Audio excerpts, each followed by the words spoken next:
Testing, testing. 1, 2, 3. Episode 14. 14, baby. What are we talking about? We are talking about ways to increase performance inside the gym. Yeah, I'm excited about this one. This one is very surreal for us because we just had an incident the other day with one of our athletes, and we were just, following up, talking about it. How would you handle this? What do you do in these situations, right? That's what I think all good coaches should do anyways. And one of the things we find with our program when we talk about pull-ups is there's such a huge disparity in skill that it's really hard to standardize everyone and on a certain continuum. What I mean by that is in a perfect world, everyone comes to our facility or can quickly start performing pull-ups with no assistance. That's not the case, and then we have to start dealing with different experiences and shapes and sizes. That the most common modification we use for the pull-up is the band, and I think the band has done a disservice to people, getting them to believe they're actually doing pull-ups or they're moving toward the direction of building pull-ups on their own, because what we have found is the opposite, that it takes years, if not longer, for people to go from banded pull-ups to RX pull-ups. Yeah, I feel like it's kind of getting back to the drawing board on approaching what can you do extra, because a primary reason why people can't get pull-ups is because they're overweight, You got these people that can, deadlift maybe 500, 600 pounds, but they can't do a damn pull-up because they weigh so much, So I feel like this episode's going to go on the harsh reality of me and you being the bad coach, right, saying, hey, this is what you got to do. You're not doing enough on your part. So, yeah, I think it's a good opportunity to kind of, go into some depth on some tracks you can do on your own. You can do your part additional to our group class programming. Yeah, and that's a great segue to the first one. Like, when we're thinking about movement, one of the things we should really do is, especially if the volume is too high, either by sets, reps, or load, we have to reduce the volume, so scale the reps, but not the range of motion. There's only a few incidences we would scale the range of motion. One, for physical injury. If someone moves to a direction that causes pain, that's a huge alert that we have to stop that range of motion or reduce that until that pain reduces because of injury. And two is physical incapacity, right? They just can't, no matter what you do, can move into that range. Usually beginners or people with that have struggled through range of motion, surgery, things like that. So what can we get in there? We know that for every single movement that we have identified a standard range of motion. Yeah, that has to be the priority, because that's the only way you'll develop strength in any type of movement is maintaining a full range of motion. You'll have people that will go too heavy on some type of movement and they'll be doing partial reps, half reps. How's that quarter squat gang Instagram page, right? That page, you got people that have, all this weight and they're doing quarter reps. It's a bad look, and there's no way you'll develop strength by doing, not full range of motion. So that has to be the foundation. And it's up to us as coaches to make sure, hey, this is your priority, move through full range of motion. Yeah, so an example is the pull-up. We're talking about the pull-up. So if a workout calls for 10 pull-ups done in a 20-minute AMRAP, but the individual can only do like 3 kipping pull-ups with no assistance, I'll take those 3 kipping RX pull-ups over 10 banded pull-ups any day. Yeah, no doubt. Break it down into smaller sets. Do 3, your set of 3, rest, do another set of 3, rest. But at least we're keeping that, we're that same stimulus. We're keeping that same movement, that same full range of motion. And I think the struggle with some athletes is that competitive spirit that we love will sometimes force people to move to a scale because they want to feel like they're doing well by moving through as many rounds as possible, by moving the fastest, and sometimes they're compromising actually improving because the scale is just a little too easy for them. Yeah, or you got the entire class doing regular pull-ups and they don't want to be the one to go grab a pair of rings that's part of the game. It's just kind of being aware on where you stand and, hey, I'm going to, eventually get there. And if you want it bad enough, you'll get there, and you just got to start doing more on your part. Yeah, and what that comes to is when we talk about community is that we hope that we are developing those relationships with our athletes to have those tough conversations, because they need to ultimately know that what we are saying is for their own good. We're not saying it because like we're trying to sound chauvinistic or that like we know everything. We're just saying with our experience and what we know, this is what they should do instead. And hopefully that, again, over time, we continue to develop those relationships that they trust what we say, even if they want to do something different. Yeah, they just got to understand that we have their best interest in mind. You know, everything we do, every suggestion we make, their best interest is in mind. The other thing to think about, the second thing, is coming up with accessory work or doing extra work or before or after class. The thing that I struggle with the most in our community is that, in a perfect world, people are working on their weaknesses all the time. They're showing up early or they're staying a little bit late and they're working on it. Unfortunately, people just get comfortable just showing up right before class, taking the hour class, having an amazing workout and leaving. But what happens is they will eventually find frustration in movement sets they struggle with, because our program is trying to expose them. It's not trying to get them to feel good all the time. And so when we finally expose one of their weaknesses, they really get frustrated. And the person who I know is thinking wrong is when they start to blame the programming, because we agree that the programming is not like this programming is not the end all be all. You have to do other stuff because we recognize we're not all the same. So if same combo with the band, we had the combo 2 weeks before and we said, listen, we really just need to work on this a little bit, because seeing the pull up right, here's our promise that every single day, week, and month, we are going to change the workouts absolutely and uniquely different. So we agree that when we do our programming for the 7 days out, we're going to program pull-ups once that week. So let's say this week it falls on the Tuesday, the next week falls on the Wednesday. If the individual doesn't come to next Wednesday's class, they can go 2 to 3 weeks without seeing the pull-ups again. Yeah, in my opinion, if you're only working on a weakness during group class hours, you don't want to get better at it bad enough. For sure. And so when someone says, yeah, I really want to improve on this, and then for the next 2 weeks, I never see them work on pull-ups. You don't care that much. They don't really care. So it's like we can lead them to the water, right? I'll be the first one to send you 2 or 3 different programs for pull-up programs that I know are logical and make sense. But if you don't take it, print it, use it, and follow it on a weekly basis, I cannot do anything more for you. Yeah, so I feel like accessory movements have to be key, have to be part of your program, additional to the group class, the group programming. And it doesn't have to be that hard. Like, stick to the program. If it says you need to practice pull-ups 3 days a week and it's literally giving you everything you need to do, all you need to do is show up and do it. Yeah, and the worst is when some people come early, they'll be jacking around doing other stuff. Like, hey, you could have spent the last 10, 15 minutes waiting for class to start. Instead of sitting on the foam roller. Working on a weakness, Sitting on the foam roller as a pillow. I see that all the time. Or the standing hanging toe stretch for like an hour. Or texting on their phones. Like, yo, we put that time to use, Yeah, and so we try to encourage them as much as possible, but we're also realistic, right? We know that this is a long game. I believe the best athletes in the world are the ones who have been doing this the longest. Why? Because they have more frequency with the movement set they struggled at than we do, right? I've been literally doing CrossFit for 10 years. So that means I have an advantage of everyone who's been doing CrossFit for 3 years and under. A huge advantage. I got more frequency, more time to practice these things. So I think one is teaching patience and being due diligent to the process. Yeah, just kind of give them, lead them in the right direction.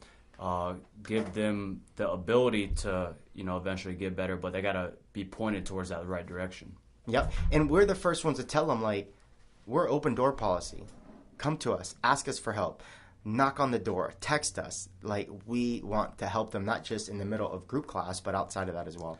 But at the end of the day, it's up to them to want to get better. It's comes to show for anything. You get what you put in. You put in the extra practice, the extra accessory work, follow a program from start to finish, and the results will come. Like, you get what you put in. Yeah, and that leads us to the third point, which is following a program and stick it to it. It requires a lot of discipline. We talked about this in the break today. Like, discipline at its pure essence is 2 words. It's consistent effort. And for it to be effort, it has to be uncomfortable. That means when they're doing the pull-up program, they're struggling on the last set. It's a little uncomfortable, but it has to be consistent. And if they cannot maintain a discipline because they didn't get the results as fast as they perceived the results to be, they're going to move on to the next sexiest thing. And the biggest struggle I have with beginners is that they program hop. They just do one program after another. I ask them, hey, are you still doing that program? No, I stopped doing that. Hey, are you still doing that program? No, I'm doing this other thing. And those people struggle the most because they're looking for the magic pill. Yeah, it just comes down to kind of being aware on what you are probably the worst at. Stick, commit to that. Try to get better at that instead of, hey, I have 3 or 4 weaknesses. Let's try to get better at all of them at once. Stick to a program. Do the accessory work that we just talked about needed to that program. But like you just said, don't program hop. Don't jump around. Leave that, other weakness to another date. Focus on one thing at a time. My belief is keep your strengths, right? We've been giving these gifts, so keep them that way, but build your weaknesses as well. And basically, it's an elevation of fitness. We're improving our work capacity. We're keeping those strengths high, and those ones that are detrimentally low, they need to be risen as well to increase the space underneath. And that's what we are defining as work capacity. Yeah, and then it also just comes down to what we talk about all the time. There's no such thing as instant gratification. You're not going to snap your fingers and then all your weaknesses are just going to be healed and you're going to be a stud athlete, an elite athlete. Stay consistent, do something small, regularly, daily, and eventually you'll make your weaknesses stronger. Yeah, that regular daily component is important. I think it's one of the reasons why people appreciate how we do programming. The traditional model that no one's ever challenged is, let's just program the workout the night before on our blog and everyone look it up and show up. I think the way this program is moving, that's a really bad idea because you can't encourage people to plan out building their weaknesses when you're giving them one workout at a time. That is a bad idea. So what we do instead to our members, we privately send them a link to the 7 days out. So on Sunday, we send them 7 days of programming so that when we have these conversations about where individuals need to build their weaknesses, they can do it on days that don't interfere with the current programming. And that, what I found, is the best way to meet both worlds. Yeah, no, I love it how we do it. And then also, if I see a weakness on mine during group class, when I check Sundays when we send out the programming, I'll say, hey, you know what? I'm going to be there that Tuesday. I'm going to get coached on that movement because it's a weakness of mine, And then also, maybe before going into that class, I'll do some accessory work before doing that. But at least I have that, ability to kind of outline on what my week's going to look like, on where I need to be, when I need to be there, focusing on that specific weakness. Yeah, that's really good because you can't say you want to work on a weakness and then disappear on the day that we're working on the movements. That's the worst. The fact that a weakness will be on someone on the programming and then someone will not go because they don't want to do it. My favorite line it's not going to go anywhere. My favorite line is that's my favorite movement. And what they're really saying is, I like that exercise because I'm good at it. Yeah. Or if someone says, I hate this exercise, what they're saying is, I'm not good at it, so I don't enjoy it. And really, we just need to dig deep into those statements because really there's some profound issues some profound understanding that needs to be brought up to those individuals, right? Like there's no perfect workout. I struggle with the statement, I really like this workout today. What they really meant is that I was good at it. Yeah, I was good at it. Or they were made for it. Let's just program. It's the reason why we don't program a 3-mile time trial, right? Because everyone would walk out of there like, I don't like that workout. What really they're saying is I'm not good at it and I just didn't enjoy it. We know, so we have to curtail to the market a little bit, but we're not going to give up our philosophy, which is like skill of the week is running, and every single day in the beginning of each class, we're going to do intervals that they're going to be uncomfortable with. Mm-hmm. Yeah, because we're not programming with the idea in mind that, hey, let's make up some stuff that the whole gym is good at. It's our jobs to challenge them on put stuff in the programming they're not good at, but what they should be doing to be a functional human being. That's how we program. We program to get, our biggest increase in physical capabilities, and that's how we program to try to get all of our athletes at the utmost, physical capabilities. we're not just going to do stuff we're good at. That doesn't make sense. There's no room to grow. Well, it'd be lying to them. It's like the power lifter who's proud he lifts 500 pounds, but he doesn't acknowledge he can't run a mile without stopping. It's the marathon runner that runs 6-minute miles, but doesn't acknowledge he can't squat his body weight. These are major gaps in fitness, and we are a fitness program that has a direct and equal effect to their health. And if it's not improving their health, then we're all lying to ourselves, because the goal of doing the stuff we're doing in the gym is that we hope that it will literally transfer into better health. Yeah, no doubt. And the last one, I think that you can only learn through years of experience with our program, is being able to know what your baseline is, what your skill, your current capacity is at what I would say in our program is our core 30. There are really 30 or so movements that we're cycling through infinite variation.